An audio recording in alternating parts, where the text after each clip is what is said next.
ಓಂ ಶ್ರೀ ಗುರುಭ್ಯೋ ನಮಃ. ಓಂ ನಮೋ ಕಾಳಿಕಾಯೇ ನಮಃ. ವೀಕ್ಷಕರಿಗೆಲ್ಲ ಶ್ರೀ ಅಂಬಾ ಭವಾನಿ ಜ್ಯೋತಿಷ್ಯಂ ಚಾನಲ್ಗೆ ಆತ್ಮೀಯವಾದ ಸ್ವಾಗತ. 2026 ಮೇ ತಿಂಗಳಲ್ಲಿ ಸಿಂಹರಾಶಿಯವರ ಫಲಗಳು ಹೇಗಿರಲಿದೆ ಎಂಬುದನ್ನು ಇಂದಿನ ಈ ಸಂಚಿಕೆಯಲ್ಲಿ ತಿಳಿಯೋಣ. ಸಿಂಹರಾಶಿಯವರ ಸಂಪೂರ್ಣ ಫಲಗಳನ್ನು ತಿಳಿಯಲು ತಪ್ಪದೇ ಈ ವಿಡಿಯೋವನ್ನು ಲೈಕ್ ಮಾಡಿ.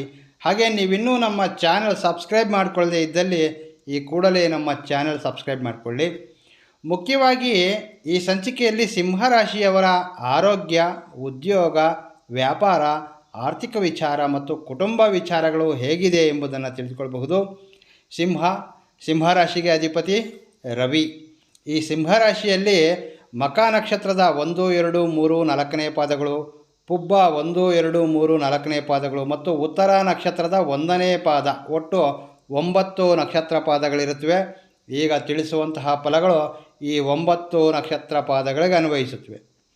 ಈ ತಿಂಗಳಲ್ಲಿ ನಿಮ್ಮ ರಾಶ್ಯಾಧಿಪತಿಯಾದಂತಹ ರವಿ 9ನೇ ಸ್ಥಾನವಾದ ಮೇಷರಾಶಿಯಲ್ಲಿ ಬಲವಾದ ಸ್ಥಾನದಲ್ಲಿ ಉಚ್ಚ ಸ್ಥಿತಿಯಲ್ಲಿರ್ತಾರೆ. ಸೊ ಇದು ನಿಮಗೆ ಅದೃಷ್ಟ, ಗೌರವ ಮತ್ತು ಧೈರ್ಯವನ್ನು ಕೊಡುತ್ತದೆ. ಬುಧನೊಂದಿಗೆ ರವಿ ಇರುವುದರಿಂದ ಬುಧಾದಿತ್ಯ ಯೋಗವೆಂದು ಸಹ ಹೇಳುತ್ತಾರೆ. ಸೊ ಬುದ್ಧಿ ಮತ್ತು ನಿಮ್ಮ ಒಂದು ನಿರ್ಣಯ ಶಕ್ತಿ ಹೆಚ್ಚುತ್ತವೆ ಅಂತ ಹೇಳಬಹುದು. ಶುಕ್ರನು ದಶಮ ಸ್ಥಾನದಲ್ಲಿರೋದ್ರಿಂದ ರಾಜಯೋಗ, ಕೆರಿಯರ್ನಲ್ಲಿ ಒಳ್ಳೆಯ ಒಂದು ಗ್ರೌತ್ ನೀಡುತ್ತದೆ ಅಂತ ಹೇಳಬಹುದು. ಇನ್ನು ರಾಹು 7ನೇ ಮನೆಯಾದಂತಹ ಕುಂಭದಲ್ಲಿದ್ದಾರೆ, ಕೇತು ನಿಮ್ಮ ಜನ್ಮರಾಶಿಯಲ್ಲಿದ್ದಾರೆ, ಶನಿ ಮತ್ತು ಕುಜ ಅಷ್ಟಮ ಸ್ಥಾನವಾದ ಮೀನರಾಶಿಯಲ್ಲಿದ್ದಾರೆ. ಸೊ ಇದು ಸ್ವಲ್ಪ ಮಟ್ಟಿನ ಟೆನ್ಷನ್ ನೀಡಲು ಕಾರಣವಾಗಬಹುದು.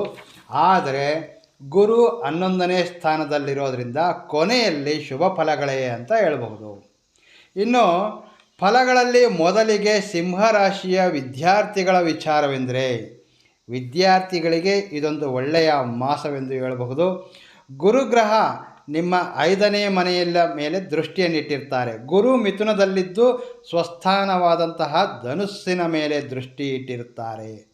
ಇದು ವಿದ್ಯೆಯಲ್ಲಿ ಸಕ್ಸಸ್ ನೀಡ್ತದೆ. ಅಡ್ಮಿಷನ್ಸು, ಎಕ್ಸಾಮ್ಗಳಲ್ಲಿ ಶುಭ ಫಲಗಳು ಕಾಣಲಿದ್ದೀರಿ. ಮುಖ್ಯವಾಗಿ ಸರ್ಕಾರಿ ಸಂಬಂಧ ಪರೀಕ್ಷೆಗಳು ಬರಿತಾ ಇರ್ತಕ್ಕಂಥವರಿಗೆ ಇದು ಗೋಲ್ಡನ್ ಟೈಮ್. ಕಾರಣ ಗುರುವು ಸ್ವಸ್ಥಾನದ ಕಡೆ ನೋಡ್ತಿದ್ದಾರೆ, ಹಾಗೆ ರವಿಯೂ ಸಹ ಬಲವಾಗಿದ್ದಾರೆ.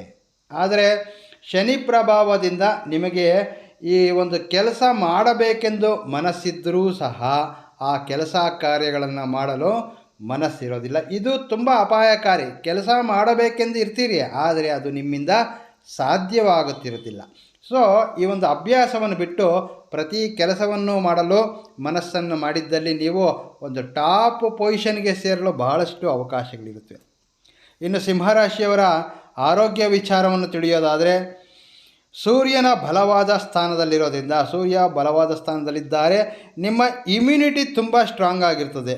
ನೀವು ತ್ವರಿತವಾಗಿ ರಿಕವರ್ ಆಗ್ತೀರಿ. ಆದರೆ ಒಂದು ಸಣ್ಣ ಜಾಗ್ರತೆ ಬಹಳ ಮುಖ್ಯ. ಈ ಶನಿ ಮತ್ತು ಕುಜನ ಪ್ರಭಾವದಿಂದ ಗಂಟಲು ಮತ್ತು ದಂತ ಸಮಸ್ಯೆಗಳು ಸ್ವಲ್ಪ ಬರಬಹುದು.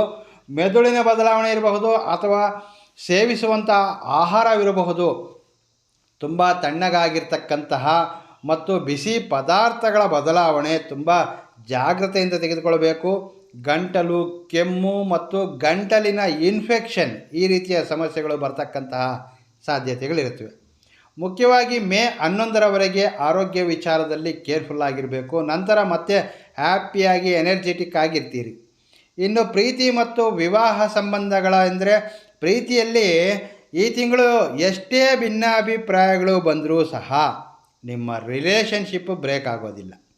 ಗುರುದೃಷ್ಟಿ ಎಂಬುದು ನಿಮ್ಮ ರಿಲೇಷನ್ನನ್ನು ಕಾಪಾಡ್ತದೆ. ಆದರೆ ನಿಮ್ಮ ಪಾರ್ಟ್ನರ್ ಒಂದು ಸ್ವಲ್ಪ ಈಗೋ ಮತ್ತು ಒಂದು ರೀತಿಯ ಮೊಂಡು ಸ್ವಭಾವದಿಂದ ಕೂಡಿರ್ತಾರೆ ಅಂತ ಹೇಳಬಹುದು. ಇನ್ನು ವಿವಾಹಿತರಿಗೆ ಸಣ್ಣ ಪುಟ್ಟ ಸಮಸ್ಯೆಗಳು ಬರಬಹುದು. ನಿಮ್ಮ ಬಾಳ ಸಂಗಾತಿಗೆ ಆರೋಗ್ಯ ಸಮಸ್ಯೆಗಳೂ ಬರಬಹುದು. ಅಷ್ಟಮದಲ್ಲಿ ಕುಜ ಮತ್ತು ಶನಿ ಇದ್ದಾರೆ. ಕುಜ ಮತ್ತು ಶನಿ ಅಷ್ಟಮದಲ್ಲಿರೋದ್ರಿಂದ ನಿಮ್ಮ ಒಂದು ಲೈಫ್ ಪಾರ್ಟ್ನರ್ಗೆ ಒಂದು ರೀತಿಯ ಜಾಯಿಂಟ್ ಪೈನ್ಸ್ ಇರಬಹುದು, ಶೋಲ್ಡರ್ ಪೈನ್ಸು, ಹಾಗೆ ಹೊಟ್ಟೆಗೆ ಸಂಬಂಧಿಸಿದಂತಹ ಸಮಸ್ಯೆಗಳು ಕಾಣಬಹುದು.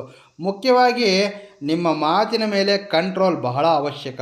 ಏಕೆಂದರೆ ವಾಕ್ಸ್ಥಾನವನ್ನು ಶನಿ ಕುಜ ನೋಡ್ತಿದ್ದಾರೆ. ಸೊ ಕೋಪದಿಂದ ಹೇಳ್ತಕ್ಕಂತಹ ಒಂದು ಮಾತು ಸಹ ನಿಮ್ಮ ರಿಲೇಷನ್ಗೆ ಸಮಸ್ಯೆಯಾಗಬಹುದು. ಸೊ ಮೇ 11ರವರೆಗೆ ತುಂಬ ಜಾಗ್ರತೆಯಿಂದ ಮಾತನಾಡಬೇಕು. ಇನ್ನು ಕೆಲಸ, ಕಾರ್ಯ, ಕೆರಿಯರ್ ಬಗ್ಗೆ ತಿಳಿಯೋದಾದರೆ ಮೇ 14ರವರೆಗೆ ರಾಜಯೋಗದ ಪ್ರಭಾವ ತುಂಬ ಬಲವಾಗಿದೆ. ಇದು ಕೆರಿಯರನ್ನು ನೆಕ್ಸ್ಟ್ ಲೆವೆಲ್ಗೆ ತೆಗೆದುಕೊಂಡು ಹೋಗ್ತದೆ. ಇನ್ನು ಜಾಬ್ ಸರ್ಚ್ ಮಾಡ್ತಾ ಇರ್ತಕ್ಕಂಥವರಿಗೆ ಒಳ್ಳೆಯ ಅವಕಾಶಗಳು ಬರುತ್ತವೆ. ನಿರುದ್ಯೋಗಿಗಳಿಗೆ ಉದ್ಯೋಗದ ಅವಕಾಶಗಳು ಹೆಚ್ಚಾಗಿವೆ ಅಂತ ಹೇಳ್ಬೋದು. ನೀವು ಪ್ರಯತ್ನಿಸಿ, ಸ್ವಲ್ಪ ಎಫರ್ಟ್ಸ್ ನೀಡಿ. ಈ ತಿಂಗಳು ನೀವು ಉದ್ಯೋಗ ಪ್ರಯತ್ನದಲ್ಲಿ ಖಂಡಿತವಾಗಿಯೂ ಸಹ ಯಶಸ್ವಿಯಾಗ್ತಕ್ಕಂತಹ ಅವಕಾಶಗಳು ತುಂಬ ಬಲವಾಗಿವೆ. ಜಾಬ್ನಲ್ಲಿರ್ತಕ್ಕಂಥವರಿಗೆ ಪ್ರಮೋಷನ್ ಅಥವಾ ಐಡೆಂಟಿಟಿ ಅಂದರೆ ನಿಮ್ಮ ಉದ್ಯೋಗದಲ್ಲಿ ಒಳ್ಳೆಯ ಸ್ಥಿತಿಯಲ್ಲಿ ಗುರುತಿಸಿಕೊಳ್ತಕ್ಕಂತಹ ಸಾಧ್ಯತೆಗಳಿವೆ. ನಿಮ್ಮ ಕೆಲಸ ನಿಮಗೆ ಗೌರವವನ್ನು ತಂದುಕೊಡ್ತದೆ. ಮೇ 11ರವರೆಗೆ ಸ್ವಲ್ಪ ಟೆನ್ಷನ್ ಇರಬಹುದು. ಮೇ 12ರ ನಂತರ ನಿಮ್ಮ ಅದೃಷ್ಟ ಪೂರ್ಣವಾಗಿ ಆಕ್ಟಿವ್ ಆಗ್ತದೆ. ನಿಮ್ಮ ಸೀನಿಯರ್ಸು ನಿಮ್ಮನ್ನು ನಂಬಲು ಪ್ರಯತ್ನವನ್ನು ಮಾಡ್ತಾರೆ. ನಿಮ್ಮ ಅದೃಷ್ಟ ಮತ್ತು ಇನ್ವೆಸ್ಟ್ಮೆಂಟ್ ವಿಚಾರ ಅಂದರೆ ಮೇ 11ರಂದು ಕುಜನು 9ನೇ ಸ್ಥಾನಕ್ಕೆ ಹೋಗ್ತಾರೆ. ಸೊ ಮೇ 11 ಒಂದು ಟರ್ನಿಂಗ್ ಪಾಯಿಂಟ್ ಅಂತ ಹೇಳ್ಬಹುದು. 9ನೇ ಸ್ಥಾನಕ್ಕೆ ಕುಜ ಹೋಗೋದ್ರಿಂದ ಇದು ನಿಮ್ಮ ಅದೃಷ್ಟದ ಬಾಗಿಲು ತೆರೆಯಲಿದೆ ಅಂತ ಹೇಳಬಹುದು. ಕುಜ ಸ್ವಸ್ಥಾನಕ್ಕೆ ಬರೋದರಿಂದ ಹೆಚ್ಚಿನ ಅನುಕೂಲಗಳನ್ನು ಕಂಡಿದ್ದೀರಿ. ಮೇ 11ರವರೆಗೆ ಯಾವುದೇ ಒಂದು ಮುಖ್ಯವಾದ ವಿಚಾರಗಳ ಬಗ್ಗೆ ತೀರ್ಮಾನ ತೆಗೆದುಕೊಳ್ಬೇಡಿ. ಯಾವುದಾದರೂ ಇನ್ವೆಸ್ಟ್ ಅಥವಾ ಆಸ್ತಿ ಖರೀದಿ ಇವೆಲ್ಲವೂ ಸಹ ಮೇ 11ರ ನಂತರ ಪ್ರಯತ್ನಿಸೋದು ಉತ್ತಮ ಅಂತ ಹೇಳ್ಬಹುದು. ನೀವು ತೆಗೆದುಕೊಳ್ತಕ್ಕಂತಹ ಪ್ರತಿ ನಿರ್ಣಯವೂ ಸಹ ಸಕ್ಸಸ್ ಆಗ್ತದೆ ಅಂತ ಹೇಳ್ಬಹುದು. ಮೇ 11ರ ನಂತರ ಯಾವುದೇ ಒಂದು ಪ್ರಯತ್ನವನ್ನು ಸಹ ತಾವು ನಿಸ್ಸಂದೇಹವಾಗಿ ಮುಂದೆ ಹೋಗಿ ಮಾಡಬಹುದು. ಇನ್ನು ಸಿಂಹರಾಶಿಯವರ ಕುಟುಂಬ ವಿಚಾರವೆಂದರೆ ಈ ಮೇ ತಿಂಗಳು ಮುಖ್ಯವಾಗಿ ಸಂಬಂಧಗಳು ಗಟ್ಟಿಗೊಳ್ಳುತ್ತಿವೆ. ಕುಟುಂಬ ಮತ್ತು ಬಂಧುಗಳೊಂದಿಗೆ ಒಳ್ಳೆಯ ಬಾಂಧವ್ಯ ಕೂಡಿ ಬರುತ್ತವೆ. ಇನ್ನು ಈ ಹಿಂದೆ ನಿಮ್ಮನ್ನು ತಿರಸ್ಕರಿಸಿ ಅಗೌರವದಿಂದ ನಡೆದುಕೊಂಡಂತಹ ನಿಮ್ಮ ಬಂಧುಗಳು ಸಹ ನಿಮಗೆ ಗೌರವ ನೀಡುವುದರ ಜೊತೆಗೆ ನಿಮ್ಮ ಒಂದು ಬಾಂಧವ್ಯಕ್ಕಾಗಿ ಮತ್ತು ಸ್ನೇಹಕ್ಕಾಗಿ ಹಾತೊರಿತಾ ಇರ್ತಾರೆ. ಇನ್ನು ಮೇ ತಿಂಗಳಲ್ಲಿ ಸಿಂಹರಾಶಿಯವರ ಬಿಸ್ನೆಸ್ ಅಂದರೆ ವ್ಯಾಪಾರ ಹೇಗಿರಲಿದೆ ಎಂದು ತಿಳಿಯೋದಾದರೆ ವ್ಯಾಪಾರ ಮಾಡುವವರಿಗೆ ಯಾವುದಾದ್ರೂ ಒಂದು ಒಳ್ಳೆಯ ಆದಾಯ ಕೂಡಿ ಬರಲಿದೆ. ಬುಧನು ಒಳ್ಳೆಯ ಸ್ಥಿತಿಯಲ್ಲಿರೋದ್ರಿಂದ ವ್ಯಾಪಾರದಲ್ಲಿ ಸ್ವಲ್ಪ ಹೆಚ್ಚಿನ ಲಾಭಾಂಶ ಮತ್ತು ಅನುಕೂಲಗಳನ್ನು ಕಾಣಬಹುದು. ಆದರೆ ರಾಹು ಮತ್ತು ಶನಿಯ ಪ್ರಭಾವದಿಂದ ಮಧ್ಯದಲ್ಲಿ ಸ್ವಲ್ಪ ಟೆನ್ಷನ್ಗಳಿರುತ್ತವೆ. ಆಕಸ್ಮಿಕವಾದಂತಹ ಪ್ರಯಾಣಗಳು ಸಹ ಬರಬಹುದು. ಸಣ್ಣ ಪುಟ್ಟ ಸಮಸ್ಯೆಗಳು ಸಹ ಕಾಣಬಹುದು. ಆದರೆ ಕೊನೆಗೆ ಲಾಭಾಂಶದಲ್ಲೇ ಇರ್ತೀರಿ ಅಂತ ಹೇಳ್ಬಹುದು. ಚತುರ್ಥಾರ್ಥಪತಿ ಶುಕ್ರನು ಬಲವಾಗಿರೋದ್ರಿಂದ 11 ಮತ್ತು 12ನೇ ಸ್ಥಾನದಲ್ಲಿರೋದ್ರಿಂದ ವಾಹನ ಯೋಗ, ಗೃಹ ಯೋಗ ಅಥವಾ ಮನೆಯಲ್ಲಿ ಯಾವುದಾದ್ರೂ ಒಂದು ಇಂಟೀರಿಯರ್ ಡಿಸೈನ್ ಮಾಡಿಸ್ಕೊಳ್ಳುವಂಥದ್ದು ಅಥವಾ ಬದಲಾವಣೆ ಮಾಡ್ತಕ್ಕಂತಹ ಸಾಧ್ಯತೆಗಳನ್ನು ಕಾಣಬಹುದು.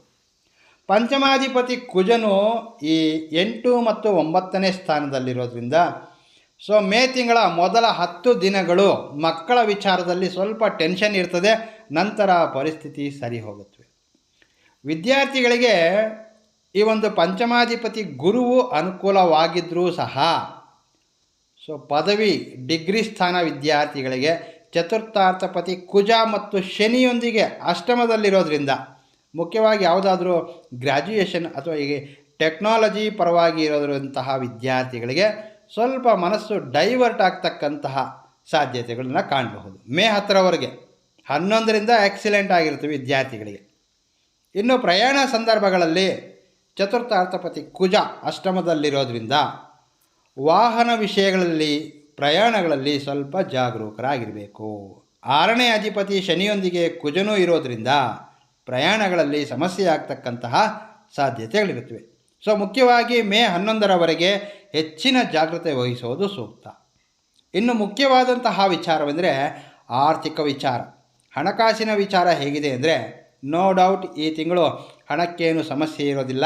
ಸಮಯಕ್ಕೆ ಸರಿಯಾಗಿ ಯಾವುದೋ ಒಂದು ಮಾರ್ಗದಲ್ಲಿ ನೀವು ಧನಲಾಭವನ್ನು ಕಂಡಿದ್ದೀರಿ. ಮುಖ್ಯವಾಗಿ ಮೇ 12ರಿಂದ ಹಣಕಾಸಿನ ಪರಿಸ್ಥಿತಿ ಉತ್ತಮವಾಗಿರುತ್ತವೆ. ಕಳೆದ 3 ಮಾಸಗಳಿಗೆ ಕಂಪೇರ್ ಮಾಡಿದರೆ ಈ ಮೇ ತಿಂಗಳು ಹೆಚ್ಚಿನ ಧನಲಾಭವಂತ ಹೇಳಬಹುದು. ಈ ಮೇ ತಿಂಗಳಲ್ಲಿ ಸಿಂಹರಾಶಿಯವರ ಅದೃಷ್ಟ ಸಂಖ್ಯೆ 5, ಅದೃಷ್ಟ ದಿಕ್ಕು ಪೂರ್ವ, ಅದೃಷ್ಟದ ವಾರ ಬುಧವಾರ ಮತ್ತು ಶುಕ್ರವಾರ. ಇದಿಷ್ಟು ಮೇ ತಿಂಗಳ ಸಿಂಹರಾಶಿಯವರ ಫಲಗಳು. ವೀಕ್ಷಕರೇ, ಸಿಂಹರಾಶಿಯವರ ಫಲಗಳ ವಿಶ್ಲೇಷಣೆ ನಿಮಗೆ ಇಷ್ಟವಾಗಿದ್ದಲ್ಲಿ ತಪ್ಪದೇ ವಿಡಿಯೋವನ್ನು ಲೈಕ್ ಮಾಡಿ ಮತ್ತು ನಿಮ್ಮ 10 ಸ್ನೇಹಿತರೊಂದಿಗೆ ಈ ವಿಡಿಯೋವನ್ನು ಶೇರ್ ಮಾಡಿಕೊಳ್ಳಿ. ಮುಂದಿನ ಸಂಚಿಕೆಯಲ್ಲಿ ಭೇಟಿಯಾಗ್ತೇನೆ. ನಮಸ್ಕಾರ. ಸರ್ವೇ ಜನೋ ಸುಖಿನೋ ಭವಂತು.